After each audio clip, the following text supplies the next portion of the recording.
লামনিং breaking মান্দার দিশায় ভয়াবহ সড়ক দুর্ঘটনা নিয়ন্ত্রণ হারিয়ে দুর্ঘটনাগ্রস্ত হয় AS01FS2393 নম্বরের MT-15 বাইক।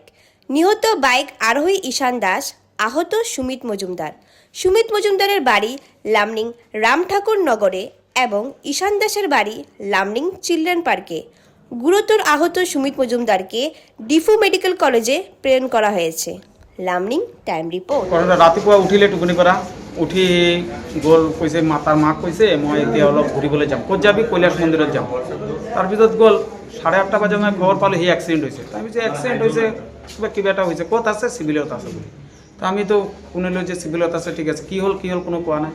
পিছত কৈলে জানো মানুহটো এতিয়া ডেথ হৈ গ'ল ল'ৰাটো। এতিয়া শুনি তাৰ মাও পাগলৰ নিচিনা হৈ গ'ল। আপোনাৰ ৰিলেটিভ? হ্যাঁ, বাইক এক্সিডেণ্ট হৈছিল? Bike accident. কি নাম? ঈশান দাস। কিমান এজ? এই 15 প্লাছ। এই পণ বিদ্যাপীঠত স্কুলত পঢ়ে। কোন ক্লাছত?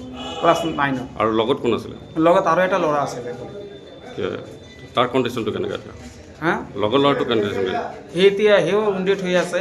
এতিয়া তাকো বোলে লৈ গ'ল বাহিৰত লামিঙৰ পৰা। ঘটনাটো কোন জেগাত হৈছিল এক্সিডেণ্ট? ঘটনাটো হৈছেতো বোলে মানে হেৰি এই হাফলং যাবলৈ যে ৰোডটো, এই ৰোডত। ঘটনাটো হৈছে এক্সিডেণ্ট কেছ দুটা মান্দাদিছা পুলিচে লৈ আহিছিলে। লৈ আপোনাৰ এটা দেখা হৈছে, এটা ব্ৰড ডেড আনিছে, মাথাত ইঞ্জুৰি হৈছে। ইঞ্জুৰি মানে পূৰা স্কাল্পে ফ্ৰেকচাৰ হৈছে, সেইটো ব্ৰড ডেড হৈ গৈছে। আৰু এজন অলপ অকণমান চিৰিয়াছেই আছে, নাকেৰ বনটো ভাঙি গৈছে আৰু ফ্ৰণ্টেল হেডত কাট ইঞ্জুৰি আছে। ক'ত ৰেফাৰ কৰিছে? সেইটো আমি ডিফু মেডিকেল কলেজত ৰেফাৰ কৰিছোঁ। কি নাম আছিলে ল'ৰাটোৰ? ল'ৰাটোৰ নাম আপোনাৰ সুমিত মজুমদাৰ, 22 বছৰ, লামনিং ৰামঠাকুৰ নগৰৰ ঘৰ। যোনটো মাৰা গৈছে তাৰ নাম Ishan Das, institute colony children park.